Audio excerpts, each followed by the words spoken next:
എല്ലാവർക്കും സ്വാഗതം. ഈ റിവ്യൂ ഇഷ്ടപ്പെടുവാണെങ്കിൽ ഒന്ന് ലൈക്ക് ചെയ്തും സബ്സ്ക്രൈബ് ചെയ്തും സപ്പോർട്ട് ചെയ്യണേ. അപ്പോൾ നയന ജലജയോട് തുറന്ന് പറയുന്നുണ്ട്, ഞാൻ ഇനി നന്ദുവിൻ്റെയും അനിയുടെയും ജീവിതത്തിൽ ഇടപെടുകയില്ല. അനിക്ക് നന്ദുവിനെയാണ് ഇഷ്ടമെങ്കിൽ അവർ തമ്മിൽ ഒന്നിക്കട്ടെ. സ്നേഹിക്കുന്നവർ തമ്മിലാണ് ഒന്നിക്കേണ്ടത്. അവരെ പിരിക്കാനൊന്നും എന്നെക്കൊണ്ട് പറ്റുകയില്ല എന്ന് പറയുമ്പം ദേഷ്യം വരുന്നുണ്ട് ജലജയ്ക്ക്.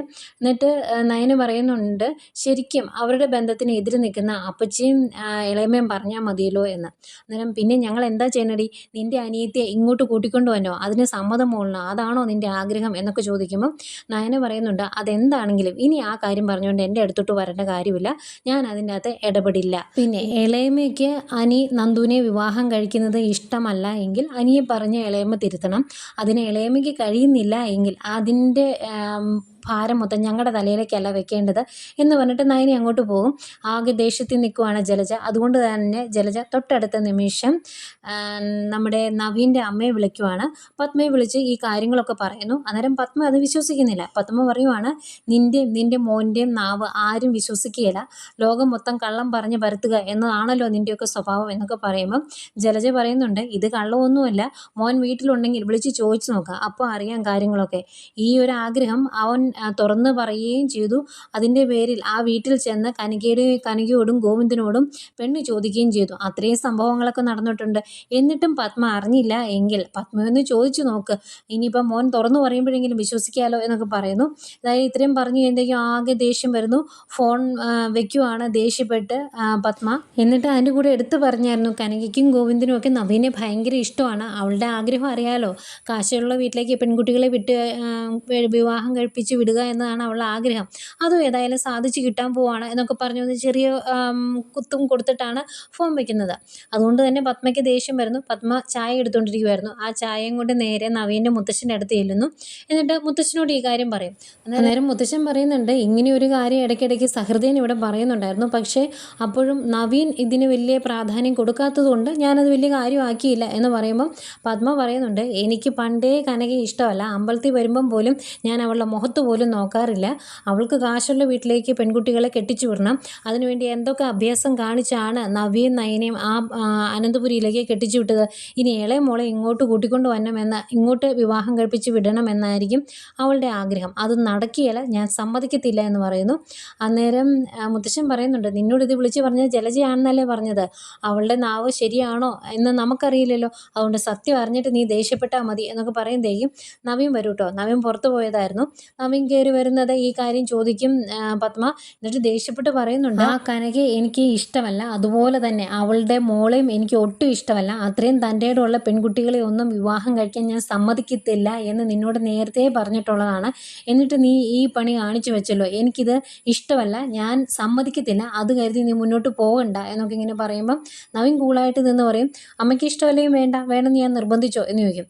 പിന്നെ നീ എന്തിനാണ് ആ വീട്ടിൽ പോയി പെണ്ണ് ആലോചിച്ചത്, നീ അങ്ങനെ ചെയ്തായിരുന്നോടാ എന്നൊക്കെ ചോദിക്കുമ്പോൾ നവീൻ മിണ്ടാതെ നിൽക്കുക. അന്നേരം മുത്തശ്ശൻ പറയും, ഇനി അവനെ ചോദ്യം ചെയ്യുമൊന്നും വേണ്ട, അവൻ്റെ നിപ്പ് കണ്ടാൽ അറിയത്തില്ല അവനത് ചെയ്തതാണെന്ന്, അതുകൊണ്ട് സംസാരം ഇവിടെ വെച്ച് നിർത്താമെന്ന് പറയുന്നു.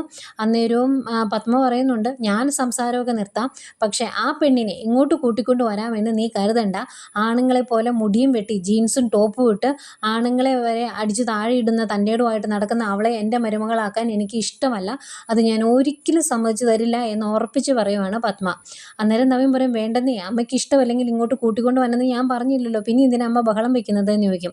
അന്നേരം പത്മ പറയുന്നുണ്ട്, ഇങ്ങനെ നീ എനിക്ക് വാക്ക് തന്നിട്ട് ഒരു സുപ്രഭാതത്തിൽ അവളെയും വിളിച്ചുകൊണ്ട് ഇങ്ങോട്ട് വന്നേക്കരുത്, അത് ഞാൻ സഹിക്കില്ല എന്ന് പറയുമ്പോൾ, ഇല്ല ഞാൻ വരികയില്ല, എനിക്കത് അമ്മയ്ക്ക് ഇഷ്ടമല്ലെങ്കിൽ ഞാനത് മുന്നോട്ട് കൊണ്ടുപോകില്ല എന്ന് തന്നെ പറഞ്ഞിട്ട് നവീൻ അങ്ങോട്ട് പോകുന്നു. നവീൻ അന്നേരം മനസ്സിൽ ഓർക്കുന്നുണ്ട്, ഈശ്വര, വൈദ്യം കൽപ്പിച്ചതും രോഗി ഇച്ഛിതം പാല എന്ന് പറഞ്ഞതുപോലെ ഇതിപ്പം അമ്മയുടെ തലയിലിട്ട് എങ്ങനെയെങ്കിലും രക്ഷപ്പെടാമെന്ന്. അത് കഴിഞ്ഞ് അപ്പുറത്ത് പോയി നിന്നും ആലോചിക്കുന്നുണ്ട്, അമ്മ ഏതായാലും ഇങ്ങനെ ഒരു അഭിപ്രായം പറഞ്ഞ സ്ഥിതിക്ക് ഇനി വിവാഹം മുന്നോട്ട് കൊണ്ടുപോകാൻ പറ്റാത്തത് അമ്മയുടെ തലയിലിടാം, അങ്ങനെ രക്ഷപ്പെടാം എന്നൊക്കെ ഇങ്ങനെ ഓർത്തിരിക്കുമ്പോഴാണ് നവ്യയുടെ കോള് വരുന്നത്. നവീന് ആദ്യം ആരാ എന്ന് ചോദിക്കുമ്പോൾ, ഓ, എൻ്റെ നമ്പരൊന്നും നവീൻ സേവ് ചെയ്തിട്ടില്ല അല്ലേ എന്ന് ചോദിക്കുക. അന്നേരം ആരാ, എനിക്ക് മനസ്സിലായില്ല എന്ന് പറയുമ്പോൾ, കോളേജിൽ പഠിക്കുന്ന സമയത്തൊക്കെ ഒരുപാട് കേട്ടിട്ടുള്ള ശബ്ദമാണ്, എന്നിട്ടും മനസ്സിലായില്ലേ എന്നൊക്കെ ചോദിക്കുമ്പോൾ, നവ്യയാണോ എന്ന് ചോദിക്കും നവീൻ. അന്നേരം, ഓ, മറന്നിട്ടില്ല അല്ലേ എന്ന് അവിടുന്ന് മറുപടി വരുന്നു. അന്നേരം നവീൻ, നീ എന്തിനാ എന്നെ വിളിച്ചത് എന്ന് ചോദിക്കും. അന്നേരം അതെന്താ, എനിക്ക് നിന്നെ വിളിക്കാൻ മേലേ? എനിക്ക് നിന്നെ ഒന്ന് കാണണം, കുറച്ച് കാര്യങ്ങൾ സംസാരിക്കാനുണ്ട്, അതിന് വേണ്ടിയാണ് ഞാനിപ്പോൾ വിളിച്ചത് എന്ന് പറയുമ്പം, അതെ എന്തെങ്കിലും കേസാണെങ്കിൽ ഞാൻ നിൻ്റെ കേസൊന്നും വാദിക്കില്ല കേട്ടോ, എനിക്ക് നിന്നോട് വലിയ താല്പര്യമില്ല, നിൻ്റെ സ്വഭാവം ആ രീതിയാണല്ലോ എന്ന് പറയുമ്പം നവ്യ പറയുന്നുണ്ട്, അതെനിക്ക് നന്നായിട്ടറിയാം, ഏതായാലും എനിക്ക് നിന്നെ കൊണ്ട് ഒന്ന് സംസാരിക്കണം, അതിനുള്ള ഒരു അവസരം ഉണ്ടാക്കി താ എന്ന് പറയുവാണ്. അന്നേരം ഞാനിപ്പോൾ വീട്ടിലോട്ട് വന്നേ ഉള്ളൂ, നിനക്ക് സംസാരിക്കണമെങ്കിൽ ഇതേ ഇങ്ങോട്ട് വീട്ടിലോട്ട് പോരേ എന്ന് പറയും. അന്നേരം നവ്യ പറയും, ഓ ഞാൻ അങ്ങോട്ടില്ല, നിൻ്റെ അമ്മയ്ക്ക് എന്നെ പിടിക്കത്തില്ലല്ലോ, അതുകൊണ്ട് അവിടെ അല്ലാതെ വേറെ എവിടെയെങ്കിലും പറ, ഞാൻ അങ്ങോട്ട് വരാമെന്ന് പറയും. അന്നേരം നവ്യം പറയും, എങ്കിൽ ഞങ്ങളുടെ വീടിൻ്റെ അടുത്തുള്ള ജംഗ്ഷനിലേക്ക് വന്നാൽ മതി, അവിടെ വെച്ച് നമുക്ക് കാണാമെന്ന്. അന്നേരം ആയിക്കോട്ടെ എന്ന് പറഞ്ഞ് ഫോം വയ്ക്കുന്നു. അത് കഴിഞ്ഞ് നവീൻ ജംഗ്ഷനിൽ പോയി നിൽക്കുവാണ്. അപ്പോഴത്തേക്ക് അങ്ങോട്ടേക്ക് നവ്യ വരുന്നുണ്ട്. നവ്യ വരുന്നതിന് മുമ്പ് എന്തിനാ പോലും അവൾ എന്നെ അന്വേഷിച്ച് വരുന്നത്, വല്ല കേസിൻ്റെയും കാര്യം പറയാനായിരിക്കുമോ എന്നൊക്കെ ഇങ്ങനെ നവീൻ ചിന്തിച്ച് നിൽക്കുന്നതേക്കും അങ്ങോട്ടേക്ക് നവ്യ വരുന്നു. നവ്യ വന്നു കഴിയുമ്പം, എന്താ നിനക്ക് സംസാരിക്കാനുള്ളത്? നിൻ്റെ കെട്ടിയവൻ്റെയോ നിൻ്റെയോ എന്തെങ്കിലും കേസാണെങ്കിൽ നടക്കത്തില്ല കേട്ടോ, നിൻ്റെ ഒന്നും കേസ് ഞാൻ എടുക്കുകയില്ല, കാരണം നിന്നെ ഒന്നും എനിക്കത്ര ഇഷ്ടമല്ല, അത് ഞാൻ തുറന്ന് പറഞ്ഞേക്കാം എന്ന് പറയുന്നു. അന്നേരം നവ്യ പറയുന്നുണ്ട്, അങ്ങനെ ഇഷ്ടപ്പെടണമെന്നൊന്നും ഞാൻ പറഞ്ഞില്ല, ഞാൻ ഇങ്ങോട്ട് വന്നത് വേറൊരു കാര്യം പറയാനാണ്. നവീൻ ഇപ്പോൾ എൻ്റെ വീടുമായിട്ടൊരു ബന്ധം ആലോചിക്കുന്നുണ്ട് എന്ന് ഞാൻ അറിഞ്ഞു, ആ ബന്ധം നടക്കരുത്, അത് പറയാനാണ് ഞാൻ വന്നതെന്ന് പറയുമ്പം, അതെന്താ കാര്യം എന്ന് ചോദിക്കും. അന്നേരം നവ്യ പറയുന്നുണ്ട്, നന്ദുവിന് മറ്റൊരു പ്രണയമുണ്ട് എന്ന്. അന്നേരം അങ്ങനെയൊന്നും കാണിയില്ല, അങ്ങനെ ഉണ്ടെങ്കിൽ നന്ദു എന്നോട് തുറന്നു പറഞ്ഞേനേലോ എന്നാണ് നവ്യം പറയുന്നത്.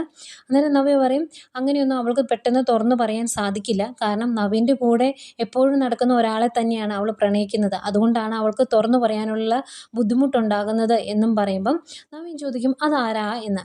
അന്നേരം അനിയെയാണ് അവൾ സ്നേഹിക്കുന്നത് എന്ന് പറയുമ്പം നവീൻ അത് വിശ്വസിക്കുന്നില്ലാത്ത രീതിയിൽ അഭിനയിക്കുവാണ്.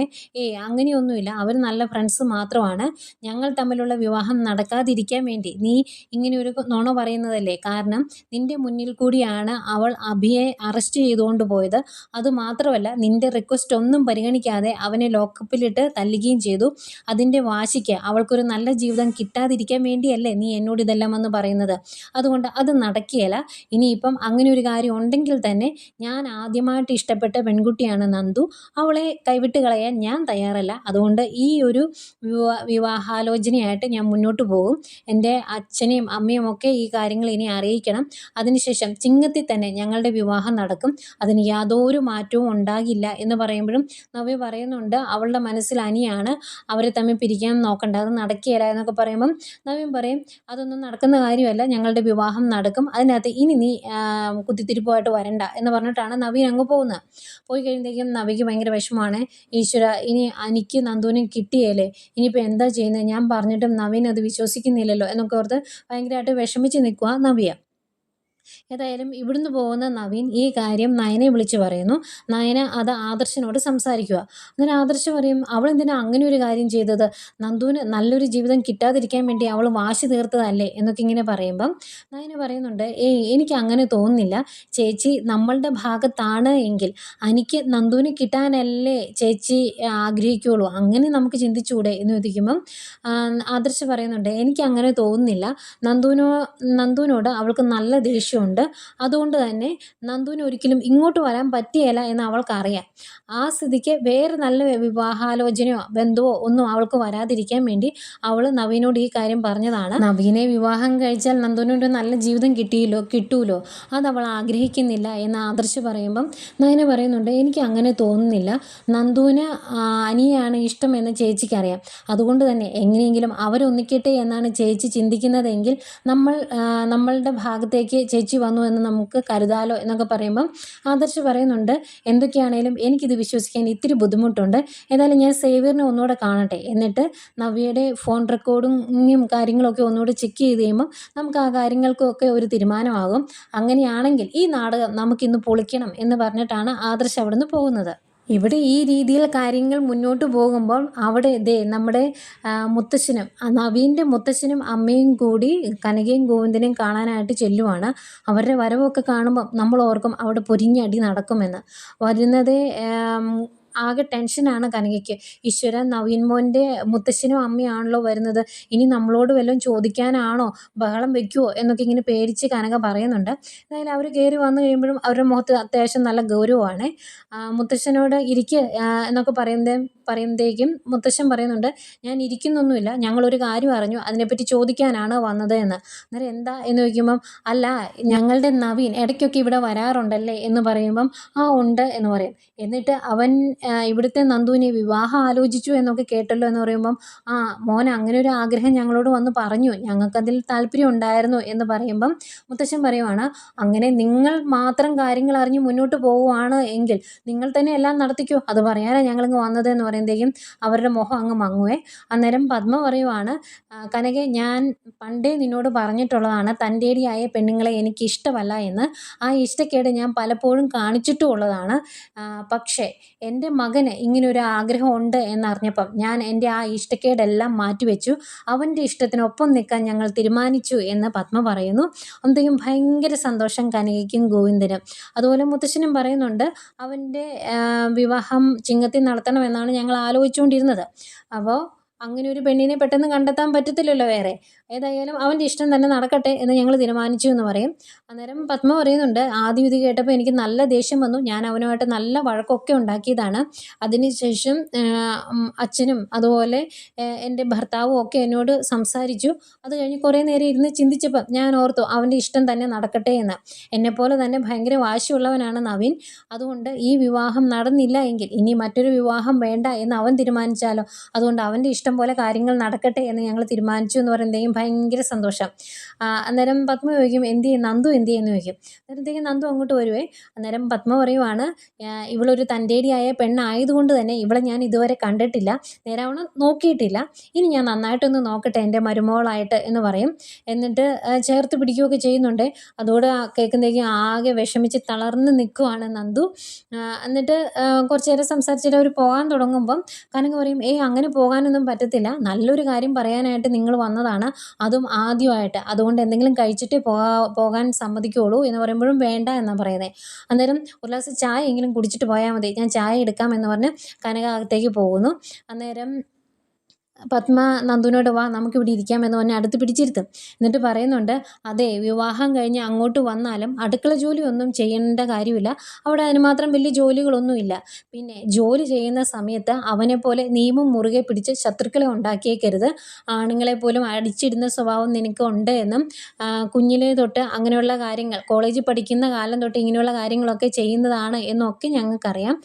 പക്ഷേ ഇനി അങ്ങോട്ട് ശത്രുക്കളെയൊന്നും ഉണ്ടാക്കി വെച്ചേക്കരുത്, എല്ലാ കാര്യങ്ങളിലും പോയി ഇടപെടുകയൊന്നും വേണ്ട, എല്ലാ കാര്യങ്ങളും കൃത്യമായിട്ട് നടക്കണം എന്ന് നമ്മൾ ഉറപ്പിച്ചിട്ടുണ്ടെങ്കിൽ ശത്രുക്കൾ കൂടും എന്നൊക്കെ പറയുമ്പം ഗോവിന്ദൻ പറയുന്നുണ്ട്, അതൊക്കെ ഞങ്ങൾ എപ്പോഴും പറഞ്ഞു കൊടുക്കുന്ന കാര്യമാണ്, അതുകൊണ്ട് ഇനി അമ്മായിമ്മ പറഞ്ഞ് മനസ്സിലാക്കുക മരുമോളെ എന്ന് പറയുന്നു. അതുപോലെ ഗോവിന്ദൻ പറയുന്നുണ്ട്, എത്രയൊക്കെ പറഞ്ഞാലും അവളുടെ സ്ഥായിയായ ഒരു സ്വഭാവമുണ്ട്, തെറ്റ് കണ്ടാൽ അവൾ പ്രതികരിക്കും എന്ന് പറയുന്നു.